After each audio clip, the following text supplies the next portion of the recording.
There's very often the talk about elections that are studied a lot. And in Canada specifically, even we've talked about it because even our own Conservatives in the last election, which again will also be quite heavily studied and scrutinized for like years to come, um, talked very heavily, of course, about 1993. And for those of you who don't know, here's the quick TDLR. In that 1993 election in Canada, the Conservatives got absolutely wiped out. Like, wiped out in a spectacular fashion that took them years, a decade, if not more, to actually come back from. And it is one of those elections that is often looked at and gets studied. And we have just seen in Canada in 2025 now another election that will be ultimately studied for probably a very, very long time. Because if you haven't heard, Mark Carney has won with the Liberal Party for a fourth term, which I think is quite unusual for Canadian politics to win a fourth term. So that is, history making in itself, pretty much. But this contest, wind it back just like a couple of months ago, and every single Canadian commenter, news, the polls are showing that the Liberal Party is in for an absolute thrashing, and that the Conservatives or the Canadian Conservatives were about to just sail to victory. And then, of course, along came Donald Trump.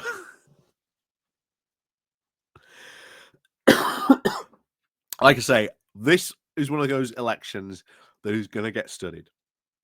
There is going to be books written about this, just as there was in Canada about 1993. I guarantee you now, there will be books in a couple of months' time written about this particular election, how the Liberals went from, well, going into the absolute doldrums of defeat to pulling one of the most spectacular political comebacks in, well, democratic history of the world. Let's face it.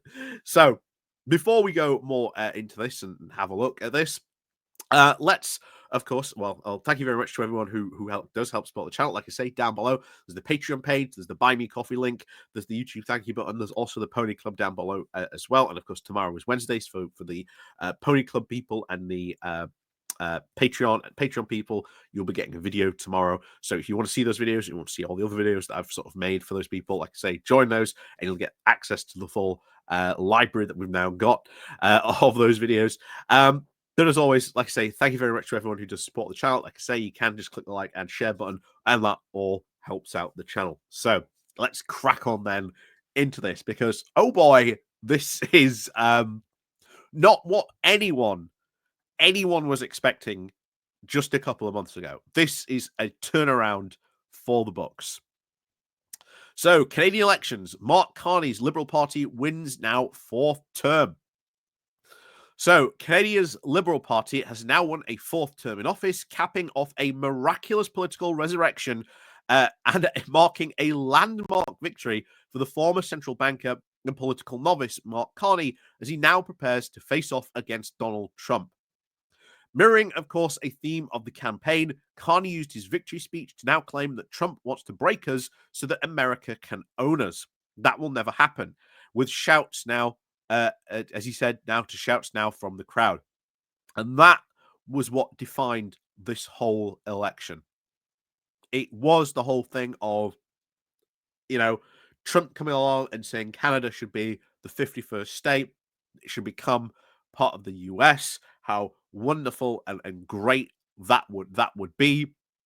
And Carney rode that wave. He rode that Canadian nationalistic wave, which has never been there at all,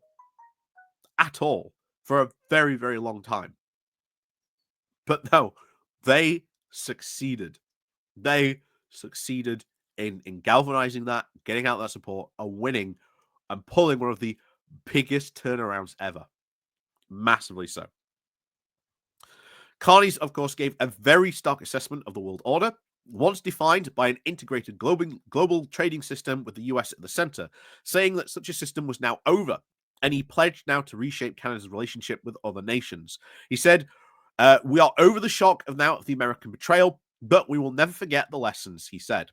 And one of the things I'm predicting on this, and we'll see if this happens, I think now you might to see Carney and the Liberal Party push forward with a lot of regulations in like food safety and the other areas like that. I would not be surprised because Canada was always very well, we'll have this lower food safety, but we won't go as low as Americans, but we won't go as high as the Europeans. We'll meet somewhere in the middle.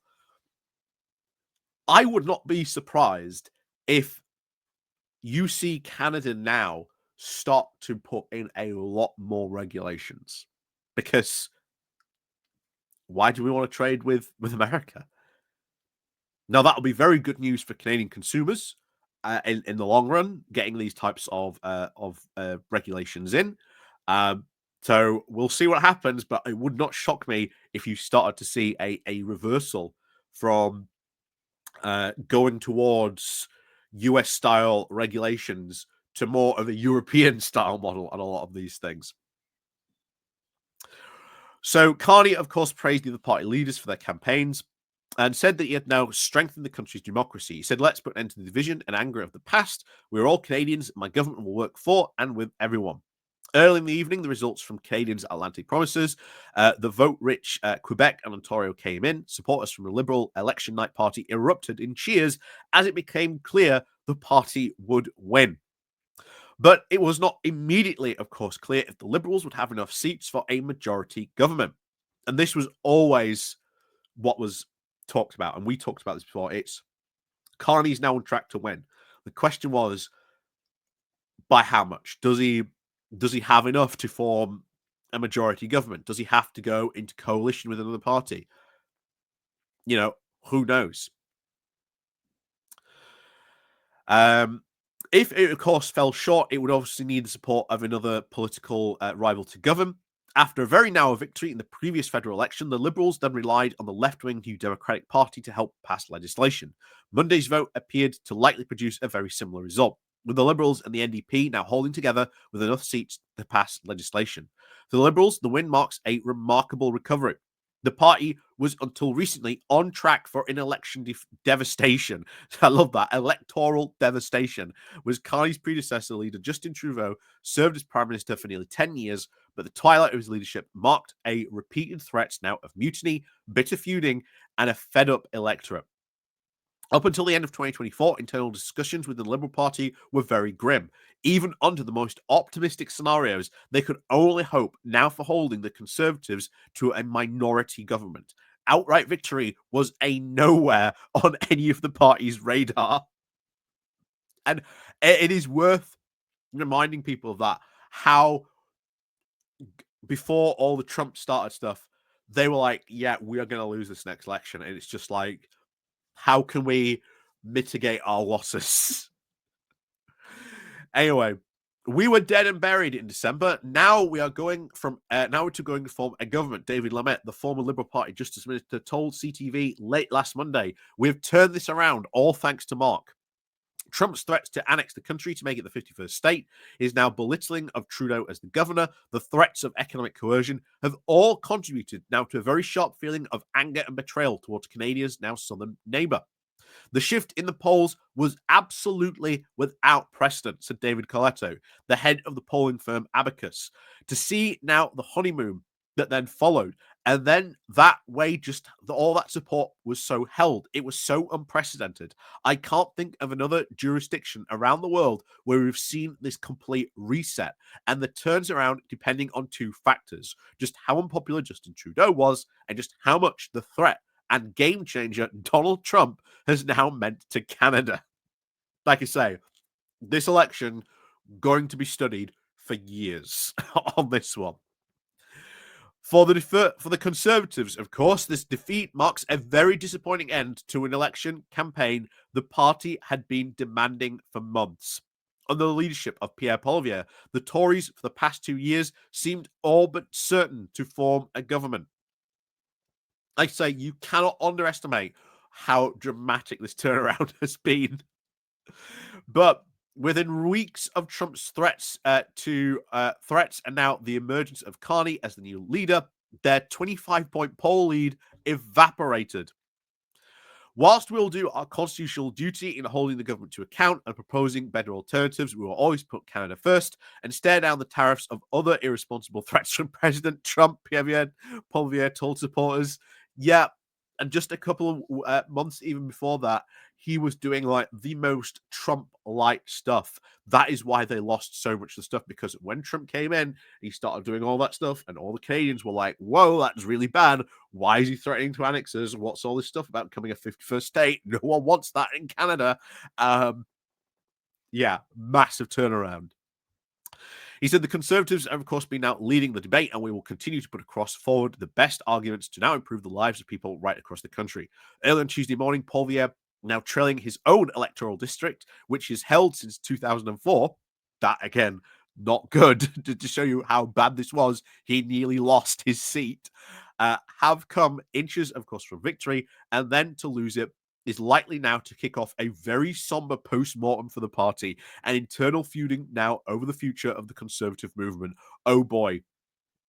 That post-mortem, that feuding over the future of the Conservative Party in Canada, that's going to be interesting to watch. I don't know if like Conservative Canadians have like our version of like Conservative Home, but if they do, please tell me what it is, because I would love to see what the Canadians Conservatives are going to take from their own post-mortem about this. We saw just how salty our own Conservatives were. Oh boy.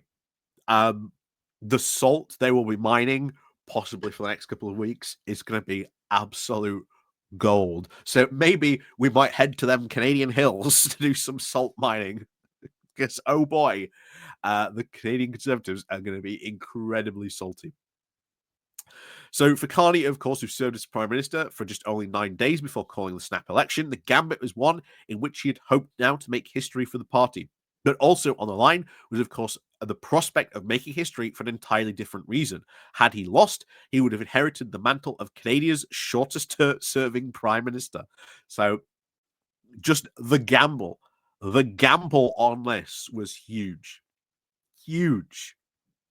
Ian Larico, a campaigner and volunteer who lives in Carney's Ottawa district, said, I saw how Carney conducted himself, and I feel like he was really a man who just met the moment. He wasn't a polished politician, but he's the kind of person that we need to lead the country right now. It is not every day you get an economist during an economic crisis. Exactly true. Exactly true. And bear in mind, Carney has been through a number of different economic crises. 2008 financial crash, Brexit when he was governor of the Bank of England. He will do quite a lot of stuff indeed.